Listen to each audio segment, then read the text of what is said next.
We are now 100 million years in the future, species have evolved and are almost unrecognizable.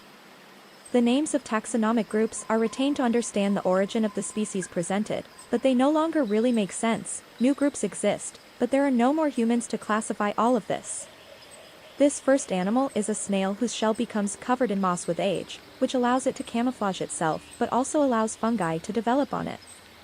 A parasitic symbiosis has formed between the two. The mycelium joins the nerves of the snail and allows the fungus to move at will by controlling the movements of the gastropod.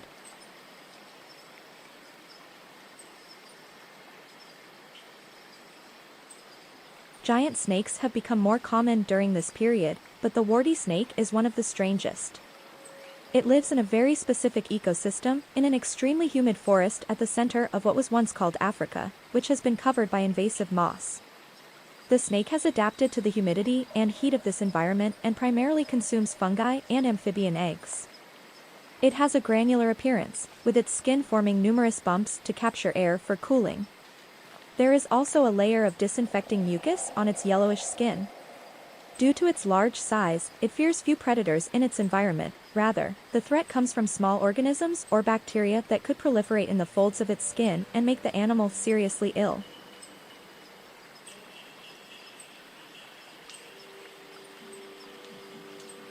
The geckanochs are lizards, distant descendants of geckos, highly colorful with large forward-facing eyes to enable three-dimensional vision. These small reptiles live in open caves deep within the forest, places where twilight is permanent. They primarily feed on insects, which they attract with their eyes capable of emitting a glow. Inside these eyes coexist bioluminescent bacteria that illuminate them from within. This is convenient for the reptile as it allows them to see in the dark, but it becomes vulnerable when being hunted by a predator, as its eyes betray its presence. The lizard must then keep its eyes closed until the threat dissipates.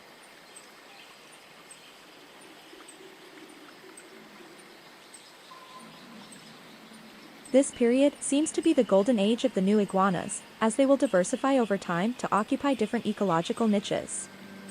However, the salamandry has a familiar appearance to us. In reality, it could be an iguana that one might encounter in modern-day forests. It lives in warm forests that were once part of the Amazon, always near rivers as it feeds on fish and aquatic invertebrates. With its large claws, it can clean its prey and open any shellfish. It also has sharp spines on its back to deter potential predators. It's a rather slow and inactive animal.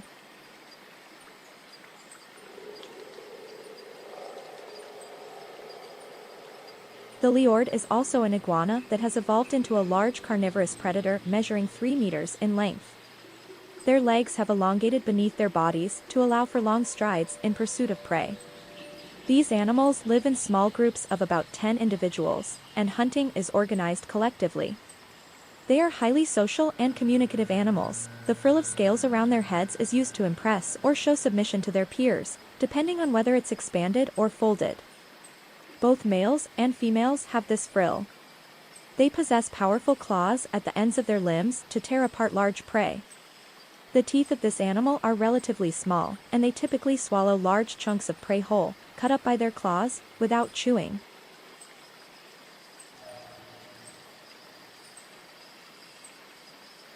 Over the course of 95 million years, there have been significant environmental changes, and the Neotriceratops continued to evolve, giving rise to new species such as the pathorn, which bears a strong resemblance to the ceratopsian dinosaurs of the late Cretaceous period. Like them, they are herbivores and live in small groups of about 10 individuals. However, they are smaller in size, and the predators they encounter are not as large or dangerous as those of the Mesozoic era.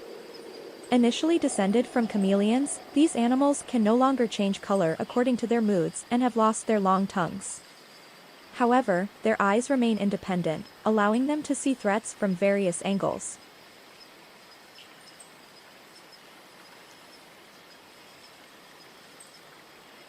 The Tauratraton is the largest terrestrial tortoise of all time, with some individuals measuring over 15 meters in length. Its long neck and head no longer fit inside its shell like its ancestors, but with such size, once reaching adulthood, this animal has no predators. It is a rather solitary and peaceful herbivore, yet immensely powerful. It can uproot trees larger than itself effortlessly, allowing it to reach all the leaves of the savanna.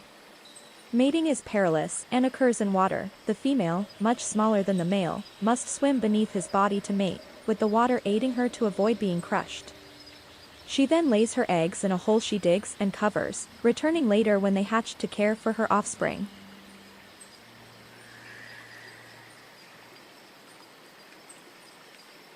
The Gaosaurus is a distant descendant of monitor lizards. These lizards were already the largest during the Holocene, but 100 million years later, they sometimes reach over 12 meters in length, giving them the appearance of true monsters from old films. This size enables them to bring down the largest animals in their environment and also to chase away all scavengers around carcasses so they can devour them in peace. They are highly aggressive and solitary animals. Killings between individuals are not rare, and cannibalism is a common practice among them. Females give birth to fully formed offspring, which they protect for an entire year. At birth, they are only 10 centimeters long, but they will grow throughout a lifespan that can last over 100 years.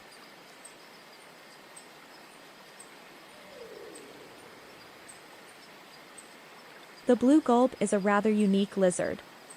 Its scales on the back all end in spikes, giving it a scruffy appearance and defending it against predators. It has an iridescent blue color and very large claws that help it unearth tubers in the soil or cut through algae, which is its primary diet. It is one of the few lizards to have this type of diet. It also stands upright, walking on 2 feet with only 1 toe. They live in small mixed groups and hide in rocks during the day, having a crepuscular lifestyle. They are always found near water sources. Although they cannot swim, their long claws allow them to reach plants that are difficult to access from the ground.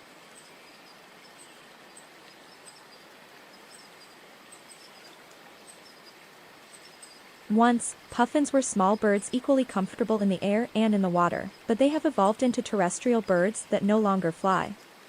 Over millions of years, their diet has changed, and it was no longer necessary for them to expend so much energy flying. They are the last representatives of their family. All other puffins that remained coastal birds did not survive the competition from the new fishing animals.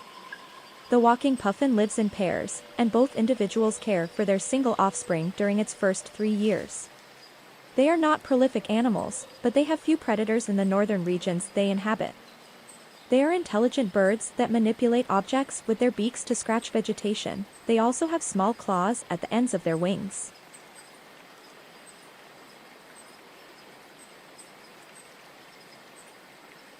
Cynthia is a runner bird with atrophied wings that end in very large sharp points.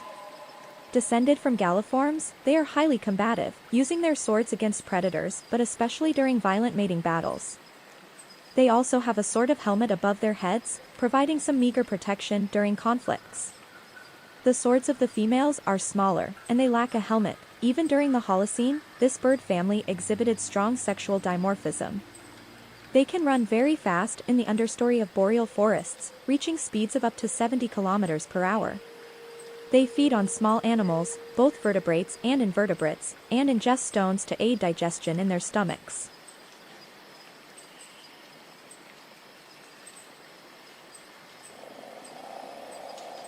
During the Holocene, a community of rheas, originally from South America, escaped from captivity and adapted to the climate of Europe, and then to the changes that followed over the next 100 million years.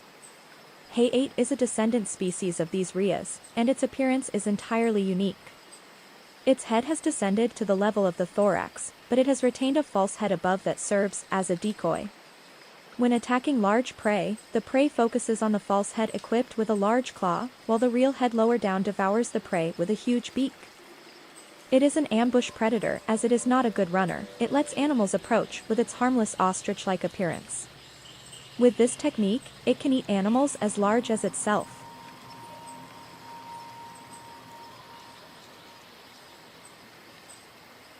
Descendants of galliforms have adopted various forms and sizes over the last 100 million years, and Kokotau is a giant among them.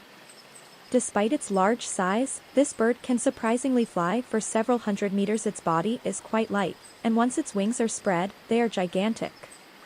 Since it mainly lives in the jungle, it rarely flies, but when perched on a rock above the canopy or in a meadow, it can take off to quickly return to the forest.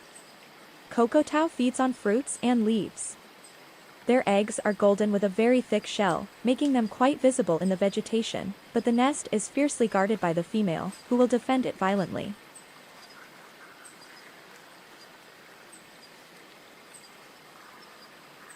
The tiny flyster is one of the rare mammals, aside from bats, capable of true powered flight by flapping its wings. Most others simply glide from tree to tree. They are small and light, making them easily caught in the wind, but their wings are relatively small. Living in forests, they often have to maneuver between branches to escape their numerous predators. They nest in trees, unable to create their own holes, so they rely on abandoned ones. These are migratory creatures that travel south during the winter as cold grips the region, which was, long ago, China. Their wings allow them to remain active throughout the year. Without them, they would hibernate during the cold months like their ancestors.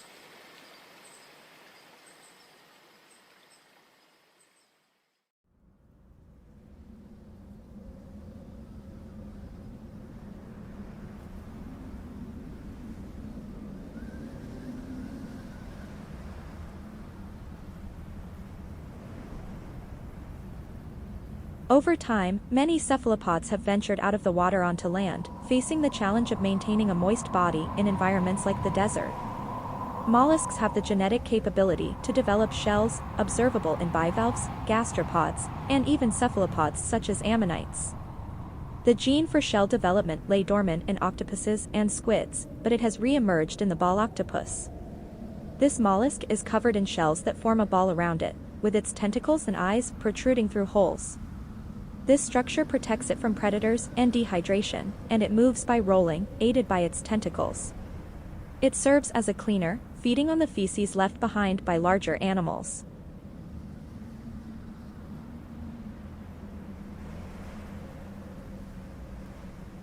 The colonial scorpion is one of the rare arachnids to live in large communities, similar to termites. To achieve this, the species has undergone several physiological modifications. Firstly, the workers are quite simple. They lack a stinger at the end of their tails for defense since they don't leave their underground galleries. However, they have strong pincers for digging tunnels and chambers within the colony, and they know how to ventilate their habitat according to the thickness of certain passages. The guards are larger, with bigger pincers and the famous stinger at the end of their tails. They are positioned at the entrances to the exterior, in certain chambers, and near the queen. The queen herself is located at the deepest level of the colony. Her abdomen is enormous, and she gives birth to fully formed new scorpions every 5 seconds.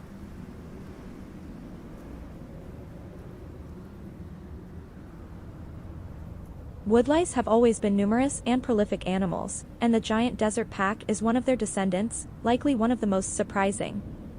One pair of legs has developed more than the others, making it bipedal. Its body has also curled in on itself, giving the appearance of a huge mouth. In reality, the head is just the last segment, the eyes are located underneath, and the mouth is situated in the center of its body. It is a predator capable of hunting large prey, and to move faster, it can roll itself up by retracting its legs. All the other legs help in cutting and bringing food to the mouth, and they are sharp like razor blades.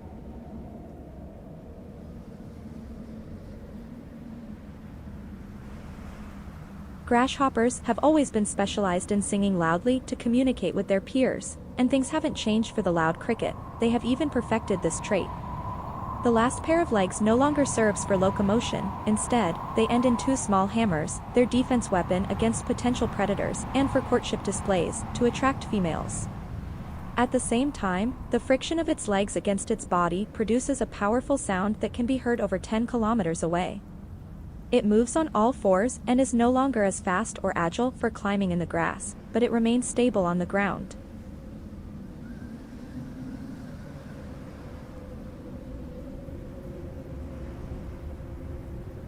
Over the course of 100 million years, some chondrichthyans have undergone drastic changes in their environment, adapting to sandy deserts that extend to the oceans.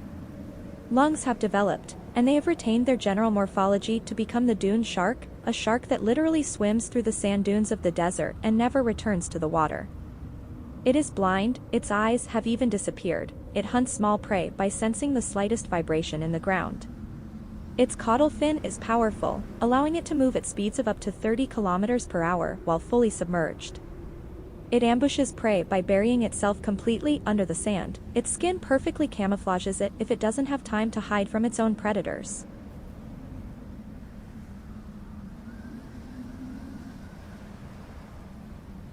Razard is a small lizard that lives in large groups in burrows they dig in the grasslands and deserts of northern Eurasia. There is a strong hierarchy within the clan, and each of them has a role to play. Some members enlarge the tunnels, others gather food in the reserves, some guard the entrance to their burrow, some tend to the offspring, and there are also those who are more idle or versatile. These animals place great importance on idleness. They have realized that it brings an openness to new solutions to the problems they encounter because they are not confined to their predetermined roles. They are more creative and resourceful because they are given time to explore experimental paths.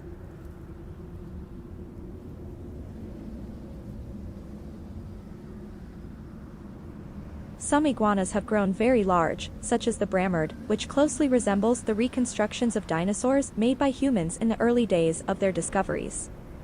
It is a slow animal that feeds on desert plants, rarely drinking from oases because the vegetation already contains plenty of water. A male can measure over 12 meters long, a size that protects them from attacks by some large predators, although these predators can pursue them to exhaustion and devour them once they collapse.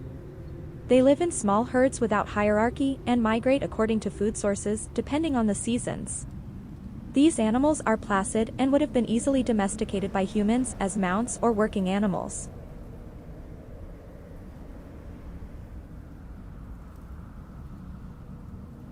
The balloon turtle, as its name suggests, is a turtle that has adopted the shape of a ball. Each limb has only one finger, with only the claw protruding from the shell to enable movement. The shell covers the entire animal, with a slight gap near the head allowing it to peek outside and use its proboscis to breathe and capture food. It has very poor vision but an excellent sense of smell. It feeds exclusively on a fungus that is widespread in the desert where it lives. This animal is as slow as its ancestors but much better protected. The shell is impossible to dislodge, requiring enormous force to break.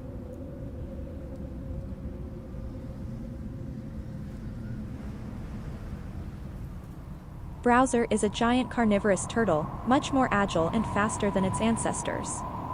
Its legs are longer and located underneath its body, an adaptation for running, but it can also perform jumps of several meters. It is a solitary hunter of large prey and can even hunt its own kind as they are cannibalistic.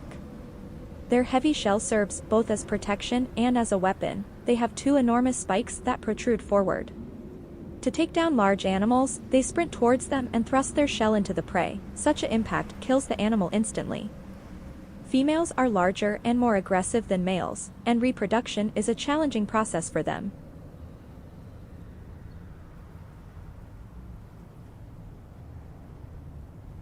Like the dune sharks, dune whales are animals that were once marine but have retained their overall morphology while completely changing ecosystems. However, for whales, the transition is different as they already breathed air, and their feeding method didn't need much alteration.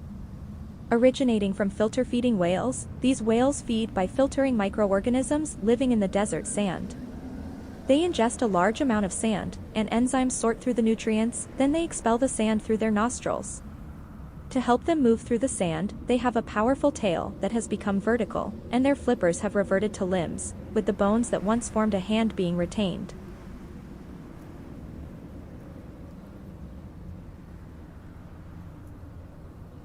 The poulard is certainly the strangest animal of the desert in this period. It is one of the last descendants of the artiodactyls. Many primitive ungulates were carnivores, a dietary pattern that seems to have returned with the poulard. However, it is a large, slow animal. Its hunting technique resembles that of monitor lizards. It bites large prey with its teeth covered in extremely toxic saliva. It then waits for the wound on its prey's body to become infected and for the prey to collapse, allowing it to eat calmly without needing to chase. It has a sinister or even unsettling appearance, and at night, it emits eerie howls. The animal also emits a very strong odor. They are solitary creatures but can detect their counterparts by scent.